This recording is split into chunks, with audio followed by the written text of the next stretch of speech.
Hello everyone, welcome to the woman of honour series.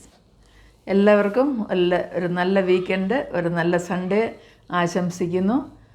എല്ലാവരും സന്തോഷമായും സമാധാനമായും ആരോഗ്യത്തോടെയും ഇരിക്കട്ടെ എന്ന് പ്രാർത്ഥിക്കുകയും ആശംസിക്കുകയും ചെയ്യുന്നു.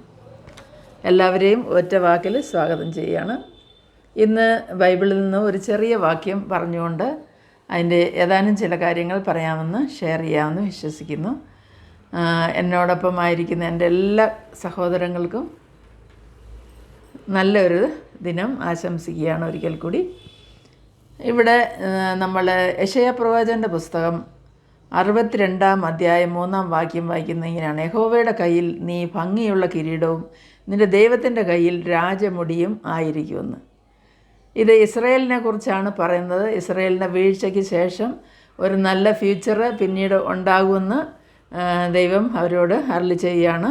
അപ്പോൾ ദൈവം പറയുന്നത് കേട്ട് തിരിച്ച് വന്നു കഴിഞ്ഞാൽ, അതായത് അവരെ ബാബിലോൺ പ്രവാസമൊക്കെ കഴിഞ്ഞിട്ട് 70 വർഷത്തിൻ്റെ പ്രവാസം എല്ലാം കഴിഞ്ഞ് വീണ്ടും അവർ തിരിച്ച് ഇസ്രായേലിലെത്തിയതിന് ശേഷം അവരോട് ദൈവം പറയുന്നതാണ്: യഹോവയുടെ കയ്യിൽ നീ ഭംഗിയുള്ള കിരീടവും നിൻ്റെ ദൈവത്തിൻ്റെ കയ്യിൽ രാജമുടിയുമായിരിക്കുമെന്ന്. ഉപേക്ഷിക്കപ്പെട്ടവളെന്ന രീതിയിൽ യെരുശലേമിനെ ഒരുപാട് നിന്ന് അനുഭവിക്കേണ്ടി വന്ന ഒരു ജനസമൂഹമാണ് ആ ജനവും അതെ, ആ ദേശവും അതെ. എന്നാൽ അതിൽ നിന്നെല്ലാം അവരെ വിടുവിച്ച് അവരെ നല്ല രീതിയിലേക്ക് കൊണ്ടുവരുമെന്ന്, അവർക്ക് നല്ലൊരു ഫ്യൂച്ചർ കൊടുക്കുമെന്നുമാണ് ഇവിടെ പറയുന്നത്. ഇത് ഇന്നത്തെ ഒരു വിശ്വാസിക്ക് അതെങ്ങനെ അപ്ലൈ ആകുമെന്ന് നോക്കിക്കഴിഞ്ഞാൽ, അത് നമ്മളോട് പറയുന്ന അത് ശരിക്കും ഒരു റിലേഷൻഷിപ്പ്, നമ്മൾ ദൈവത്തിന് അവൻ്റെ ജനവുമായിട്ടുള്ള റിലേഷൻഷിപ്പിനെ കുറിച്ചാണ് പറയുന്നത്. ദൈവം വന്നിട്ട് അവൻ്റെ ജനത്തിന് വളരെയധികം വാല്യൂ കൊടുക്കുന്നവനാണ്. അതുപോലെ തന്നെ അവൻ്റെ ജനത്തിന് ഒരു ട്രഷർ, ഒരു കിരീടം പോലെ ദൈവം അവനെ സൂക്ഷിക്കുമെന്നും, അവൻ്റെ ജനത്തെ വന്നിട്ട് ഏറ്റവും വിലയേറിയ ട്രഷർ, നിധി പോലെ സൂക്ഷിക്കുമെന്നാണ് ഇവിടെ പറയുന്നത്. യെരുശലേമിൻ ആയിരുന്നു ദൈവത്തിൻ്റെ ഏറ്റവും വലിയ ട്രഷർ. അവൻ്റെ ഒരു പ്രൈഡും ഒരു ജോയും ഒക്കെ ആയിരുന്നു. അതായത് അറിയാമല്ലോ, അത് വലിയൊരു അഹങ്കാരം എന്ന് തന്നെ പറയാം. ഒരു പ്രൈഡായിരുന്നു. അതുപോലെ തന്നെ അഭിമാനവും സന്തോഷവും ഒക്കെയുള്ള കാര്യമായിരുന്നു യെരുശലേം. എന്നാലേ അവർ വഴിതെറ്റിപ്പോയി കഴിഞ്ഞപ്പോൾ ദൈവം അവരെ കൈവിട്ടില്ല. അവരെ സേഫായിട്ട് അവൻ്റെ കരങ്ങളിൽ കാത്തു സൂക്ഷിച്ചു എന്നുള്ളതാണ്. ഒരു crowning glory is growing with God. അവർ ദൈവത്തോടൊപ്പം അവർക്ക് വളർന്നു വരുവാനും അവർ ദൈവത്തിൻ്റെ ആ കൃപയിലേക്ക് കൊണ്ടുവരുവാനൊക്കെ സാധിച്ചു എന്നുള്ളതാണ്. നമ്മളോട് ദൈവം ഇന്ന് പറയുന്നത്, നമ്മൾ ഇടപെടാതെ നമ്മളുടെ ആവശ്യങ്ങളെ നിരാശപ്പെടാതെ ദൈവത്തിൻ്റെ സന്നിധിയിൽ സമർപ്പിച്ച് പ്രാർത്ഥിക്കണമെന്നാണ്. അതായത് God tells us to persist in prayer and not lose heart. ഒരിക്കലും നിരാശപ്പെടലെന്നാണ് കർത്താവ് നമ്മളോട് പറയുന്നത്. ഈവൻ ദോ നമ്മൾ ദൈവത്തിൽ വിശ്വസിക്കുന്നുണ്ട്, നമ്മൾ ചെയ്യുന്നുണ്ട്, നമ്മൾ പ്രാർത്ഥിക്കുന്നുണ്ട്, ഒക്കെ ചെയ്താലും ദൈവം പറയുന്ന ചില കാര്യങ്ങൾ നമുക്ക് നടക്കാതെ വരുമ്പോൾ ദൈവം പറയുന്ന അത് ഇടപെടാതെ പെർസിസ്റ്റൻ്റായിട്ട് രാത്രിയും പകലും നീ ദൈവസന്നിധിയിൽ അത് വെച്ച് പ്രാർത്ഥിക്കാനാണ് പറയുന്നത്, നിരാശപ്പെടണ്ട എന്ന്. അതുപോലെ തന്നെ ഇസ്രായേലിനോട് പറഞ്ഞിരിക്കുന്ന അവരെ റെഡീം ചെയ്യുമെന്നാണ്. നമ്മൾ യെശയ്യാ പുസ്തകം 3-ാം അധ്യായം വായിക്കുമ്പോൾ അവർക്ക് ഉണ്ടായ അവരുടെ അനുസരണക്കേടും അവരുടെ പാപത്തിൻ്റെയൊക്കെ അതിന് ഉണ്ടായ ജഡ്ജ്മെൻറ്റ്, ദൈവം അത് അവർക്ക് അലോ ചെയ്യാണ്, ജഡ്ജ്മെൻറ്റ് വരാനായിട്ട്.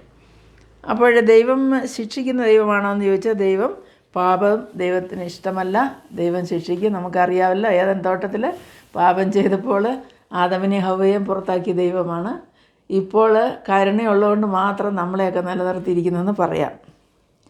യേശു ക്രിസ്തു നമുക്ക് വേണ്ടി മധ്യസ്ഥനായി നിന്നുകൊണ്ട് പക്ഷപാതം ചെയ്യുന്നതുകൊണ്ട് നമ്മളിന്ന് ജീവിച്ച് ദൈവത്തിൻ്റെ കരുണയിൽ, നമ്മളുടെ ദൈവകൃപയിലും ആയിരിക്കുന്നു. നമ്മൾ ചെയ്തിരിക്കുന്ന പാപങ്ങളൊക്കെ ഓരോന്നായിട്ട് നമ്മൾ ഒന്ന് മനസ്സ് വരുത്തി ഒന്ന് റീകളക്ട് ചെയ്ത് ചിന്തിച്ച് കഴിഞ്ഞാൽ നമ്മൾ ശിക്ഷാവിധിക്ക് യോഗ്യരാണല്ലോ. എന്നാൽ കർത്താവിൻ്റെ രക്തത്താൽ നമ്മൾ വീണ്ടെടുക്കപ്പെട്ട് രക്ഷിക്കപ്പെട്ടുകൊണ്ട് അവൻ്റെ പരിശുദ്ധാത്മാവിനാൽ മുദ്രയിട്ടിരിക്കുന്നതുകൊണ്ട് ദൈവം നമ്മളോട് ക്ഷമിക്കുന്നു എന്നുള്ളതാണ്. നമ്മൾക്ക് വീണ്ടും ഒരു ഒരു ശിക്ഷാവിധി നൽകാതെ ദൈവം കരുണയോടെ നിൻ്റെ പഴയ പാവങ്ങളെയൊന്നും ഞാൻ ഓർക്കയില്ല, ഞാൻ അതിനെ ദൂരത്ത് എറിഞ്ഞു കളയുമെന്ന് പറഞ്ഞിരിക്കുന്ന കർത്താവാണല്ലോ നമ്മുടെ ദൈവം. അപ്പോൾ നമ്മുടെ പാപങ്ങളെ ഓർക്കയില്ലെന്നും നമ്മളൊരു പുതിയ സൃഷ്ടിയായി മാറുമെന്നൊക്കെ കർത്താവ് നമ്മളോട് പറഞ്ഞിട്ടുണ്ട്. അതും പ്രകാരം നമ്മളൊരു പുതിയ സൃഷ്ടിയായിട്ട് ജീവിക്കേണ്ടതും അത്യാവശ്യമാണ്. നമ്മൾ നോക്കിക്കഴിഞ്ഞാൽ നമ്മുടെ പാപത്തിൻ്റെ കോൺസിക്വൻസസ് കണക്കിട്ടാൽ അത് തീരാത്തതാണ്. എന്നാൽ ഇവിടെ ദൈവം പറയുന്നത് നമ്മളോട് റിമൈൻഡ് ചെയ്യാണ്, നമ്മൾ അതിൽ ചെന്ന് ആ പാപത്തിനടിമയായി ജീവിക്കാതെ അതിൽ നിന്ന് തിരിഞ്ഞ് നമ്മൾ ഒരു അനുതാപം, നമുക്ക് ദൈവത്തിൻ്റെ വഴിയിൽ നിന്നും തിരിഞ്ഞ് മാറി നമ്മുടെ സ്വന്തം ഡിസയർ പ്രകാരം, നമ്മുടെ സ്വന്തം തീരുമാനങ്ങളും നമ്മുടെ സ്വന്തം ആഗ്രഹങ്ങളും പ്രകാരം ജീവിച്ചു കഴിഞ്ഞാലുണ്ടാകുന്ന പണിഷ്മെൻറ്റ് എന്ന് പറഞ്ഞാൽ അതിനുണ്ടാകുന്ന നെഗറ്റീവ് എഫക്ട്സ് ഒക്കെ ഉണ്ടല്ലോ, അതിൽ പെടാതെ നമ്മളെ ദൈവത്തിലേക്ക് എപ്പോഴും അവൻ്റെ കാര്യങ്ങളിൽ ശ്രദ്ധ വെച്ച് ദൈവം പറഞ്ഞ വഴിയിൽ നടക്കുവാനായിട്ട് നമ്മളെ തന്നെ സമർപ്പിക്കുക എന്നുള്ളതാണ്. അതുപോലെ തന്നെ നമ്മളോട് പറയുന്നുണ്ട്, നമ്മളെ തന്നെ examine ourselves, to trust in the lord and to follow his way. ഇതാണ് നമുക്കിന്ന് ചെയ്യാനായിട്ടുള്ളത്. നമ്മൾ ദൈവത്തിൽ വിശ്വസിക്കുക, അവൻ്റെ വഴികളെ പിന്തുടരുക, നമ്മളെ തന്നെ സദാ ഒരു ക്ലെൻസിങ്, നമ്മളെ തന്നെ ഒരു എക്സാമിൻ ചെയ്തുകൊണ്ട് തന്നെ പോയി ദിവസവും നമ്മൾ ചെയ്യണം എന്നുള്ളതാണ്. അതുപോലെ തന്നെ നമ്മളെപ്പോഴും വിജിലൻ്റ് ആയിരിക്കണം. May we be vigilant in keeping our hearts and minds focused on him.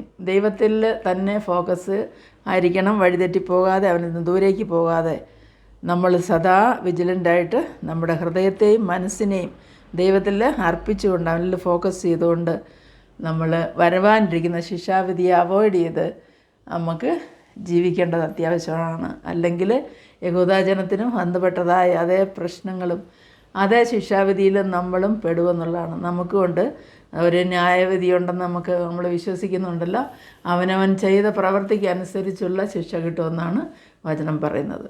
അപ്പോൾ നമ്മൾ ഓരോരുത്തരും ദൈവസന്നിധിയിൽ നല്ല ക്ലാരിറ്റിയോടുകൂടി, നല്ല സന്തോഷത്തോടും നമ്മുടെ സ്നേഹത്തോടും കൂടി നമുക്ക് കർത്താവിനെ സ്നേഹിക്കാം, നമുക്ക് അവൻ്റെ വഴിയിൽ ജീവിക്കാം, നമ്മളെ തമ്മിൽ സ്നേഹിക്കാം. അവൻ്റെ കൽപ്പന അതാണല്ലോ, നിങ്ങളെ സ്നേഹിക്കുന്ന പോലെ നിങ്ങളുടെ അയൽക്കാരനെ സ്നേഹിക്കാം.